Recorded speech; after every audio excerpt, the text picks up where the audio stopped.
Hello guys, good morning. So, andito tayo sa mga garage ko. So, ipapakita ko lang sa inyo kung ano yung function ng this is a radiator fan. So, this is a radiator fan. Nagpalit ako ng radiator fan. Bakit ako nagpalit? Kasi napapansin ko hindi siya nag-overheat during winter time.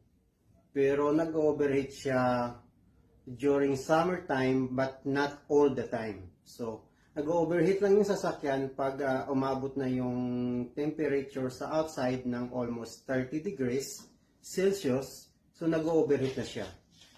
So, sa una kong ginawa ko sa sasakyan ko, pinalitan ko muna siya ng thermostat, pinalitan ko siya ng radiator cap kasi yun lang yung mga basic